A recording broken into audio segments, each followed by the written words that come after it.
Salam alaikum. Dans cette vidéo, on va voir l'énoncé de l'inégalité de Cauchy-Schwarz, ainsi sa démonstration, puis à la fin on va donner une application de cette inégalité. On va voir plus tard que, à l'aide de cette inégalité, on peut démontrer des inégalités qui sont assez difficiles à résoudre si on n'utilise pas cet outil. Alors commençons par l'énoncé. On va prendre E muni d'un produit scalaire est un espace euclidien. Alors pour tout UV qui appartient à E au carré, on a la valeur absolue du produit scalaire de UFV est inférieure à la norme de U au carré fois la norme de V au carré. Alors ici, on va utiliser la valeur absolue pour assurer que cette quantité va être positive. Parce qu'on sait que le produit scalaire est un nombre réel, il se peut qu'il soit un nombre négatif ou bien un nombre positif. Alors pour assurer que ceci est un nombre positif, on utilise la valeur absolue. Alors pour la démonstration, on va fixer tout d'abord UFV appartient à E. On va prendre lambda, un nombre réel. Alors on va calculer la norme de U plus lambda V au carré. Ceci égale le produit scalaire de U plus lambda V avec lui-même, avec U plus lambda V. Alors on sait que tout carré est positif, donc ceci est positif. Puis on va calculer ceci. Alors produit scalaire de U plus lambda V ceci égale à UU plus lambda UV plus lambda VU plus lambda au carré produit scalaire de V avec V. Et ceci égale. Alors on sait que le produit scalaire de UU n'est que la norme de U au carré. Ici il me reste c'est lambda, le produit scalaire de UV plus. Alors on sait que d'après la symétrie du produit scalaire, le produit scalaire de VU n'est que le produit scalaire de UV. Alors je vais remplacer le produit scalaire de VU avec le produit scalaire de UV plus. Alors le produit scalaire de VV n'est que la norme de V au carré. Donc ceci va être égal à lambda au carré fois la norme de V au carré. Alors je vais commencer par lambda au carré, la norme de V au carré. Alors j'ai lambda UV plus lambda UV, c'est 2 fois lambda UV et il me reste uniquement la norme de U. Et à l'aide de ce qui précède, on a cette quantité, elle est supérieure ou égale à 0. Alors je vais poser cette quantité, c'est P de lambda. On va écrire P de lambda n'est que lambda au carré fois la norme de V, ici on a V au carré, plus 2 fois lambda de UV, et il nous reste la norme de U au carré. Alors on peut voir ce polynôme comme un polynôme qui est de degré 2, alors avec l'inconnu, c'est lambda. Alors d'après ce qui précède, on a P de lambda et le supérieur égal à 0. On sait qu'un polynôme de degré 2 est supérieur égal à 0 si et seulement si son discriminant delta est négatif. Alors on va justifier cette étape. Alors comme titre de rappel, si je prends en général un polynôme de degré 2, il s'écrit en général sous la forme ax au carré plus bx plus c. Et on sait que son discriminant delta égale à b au carré moins 4ac. Alors on a 3 cas. Soit le discriminant il est strictement négatif, ou bien il est égal à 0, ou bien le discriminant est supérieur à 0. Alors comme on est dans le cas de delta est strictement négatif, alors on sait bien que le signe de P n'est que le signe de A. Alors si A est strictement positif, alors P est strictement positif, c'est notre cas. Alors pour tracer ceci, alors on a, ceci c'est le sommet du parabole. Alors il va tracer par exemple comme ceci. Alors on va continuer de tracer l'axe de symétrie. N'est que cet axe. Donc on peut compléter le graphe comme suit. Alors en continuant le graphe à l'aide de la symétrie, on trouve que le graphe polynôme P est le suivant. Alors si delta est strictement négatif et A est strictement positif, donc P de x il est supérieur ou égal à 0, quel que soit x appartient à R. Alors ceci c'est le premier cas lorsque delta est strictement négatif. Maintenant on va traiter le cas delta égale à 0. Alors si delta égale à 0, on sait que le polynôme P de x égale ax au carré plus bx plus c admet une unique solution qu'on va la noter cx0, c moins b sur 2a. Et dans ce cas, avec a est strictement positif, alors on peut tracer le graphe du parabole comme suit. Et dans ce cas, encore une fois, on trouve que P de x est supérieur ou égal à 0. Alors, en regroupant les deux cas, pour que le polynôme du second degré d'un seul inconnu soit supérieur ou égal à 0, soit delta égale à 0, ou bien delta est inférieur strictement à 0. En regroupant les deux cas, on trouve qu'un polynôme du second degré est positif si et seulement si son discriminant est inférieur ou égal à 0. Alors, on a posé P de lambda n'est que le polynôme suivant. Maintenant, il nous reste de calculer le discriminant. Alors, je rappelle que pour le cas général, pour calculer un discriminant d'un polynôme de second degré, n'est que b au carré moins 4ac.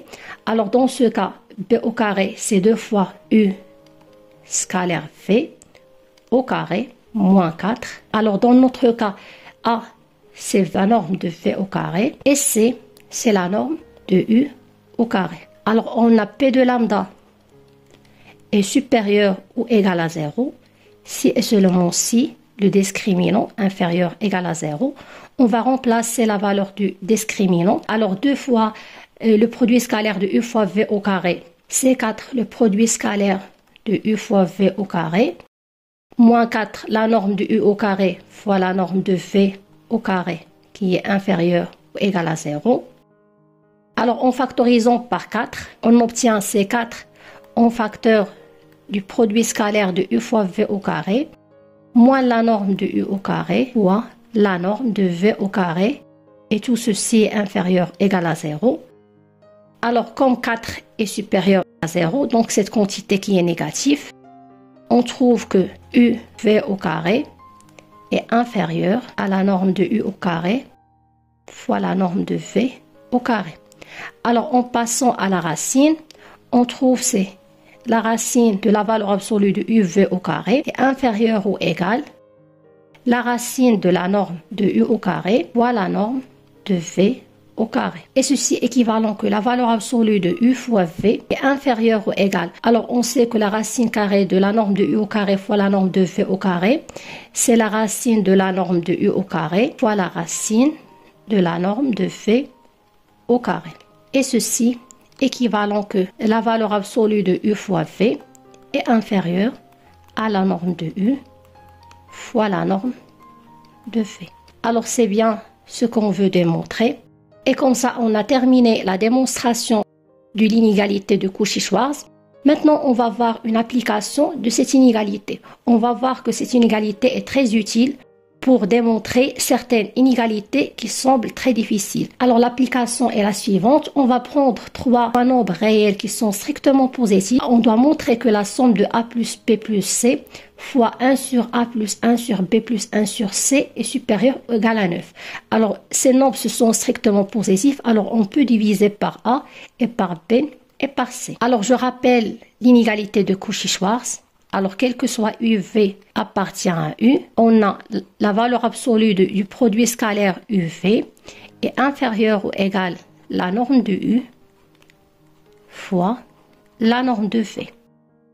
Alors, pour utiliser l'inégalité de Cauchy-Schwarz, il suffit de bien choisir un vecteur u et un vecteur v, et puis on applique l'inégalité de Cauchy-Schwarz. Alors, pour la solution, on va fixer les trois nombres a, b, c qui appartiennent à R plus étoile.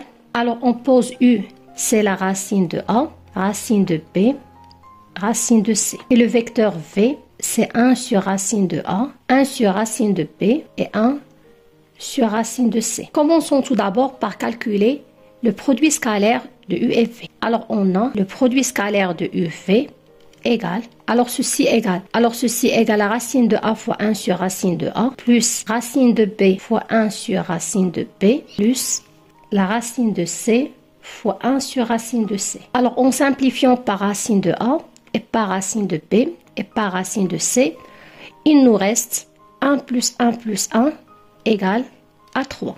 Donc, j'ai le produit scalaire de UV égale à 3. Alors maintenant, il nous reste de calculer la norme de U et la norme de V. Alors, on a la norme de U, c'est la racine du produit scalaire entre UU. Commençons tout d'abord par calculer le produit scalaire de UU. Alors, j'ai le produit scalaire de U et V. J'ai remplacé U par ses coordonnées. C'est racine de A, racine de B avec lui-même. Alors, ceci, c'est racine de A fois racine de A c'est racine de A au carré, plus racine de B fois racine de B, c'est racine de B au carré, plus racine de C fois racine de C, c'est racine de C au carré. Alors, en simplifiant la racine par le carré, je trouve c'est A plus B plus C. Donc, j'ai la norme de U, c'est la racine du produit scalaire de UU, et ceci égale la racine de A plus B plus C. Alors, de la même manière, je vais calculer le produit scalaire de VV, n'est que le produit scalaire de 1 sur racine de A, 1 sur racine de B, à la fin j'ai 1 sur racine de C. Alors j'ai ce vecteur avec lui-même. Alors en calculant ce produit scalaire, on trouve 1 sur racine de A fois 1 sur racine de A, c'est 1 sur racine de A au carré, plus 1 sur racine de B fois 1 sur racine de B, c'est 1 sur racine de B au carré. Et pour la dernière, on trouve c'est 1 sur racine de C au carré. Alors, en simplifiant la racine par le carré, on trouve c'est 1 sur A plus 1 sur B plus 1 sur C. Alors, par définition, j'ai la norme de V n'est que la racine du produit scalaire de VV. Et ceci, c'est la racine de 1 sur A plus 1 sur B plus 1 sur C. Alors, en regroupant tout ce qu'on a calculé précédemment, on a trouvé que la norme de V, c'est la racine de 1 sur A plus 1 sur B plus 1 sur C. La norme de U, c'est la racine de A plus B plus C. Et le produit scalaire de UV égale à 3. Alors, d'après l'inégalité de Cauchy-Schwarz, on a la valeur absolue de UV inférieure à la norme de U fois la norme de V. Alors, en remplaçant ce qu'on a fait précédemment, on trouve que 3 est inférieur à la racine de A plus B plus C.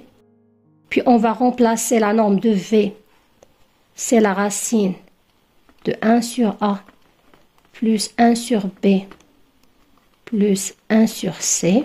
Alors en passant au carré, on trouve ces 3 au carré inférieur à tout ceci au carré. Alors on a 3 au carré, c'est 9.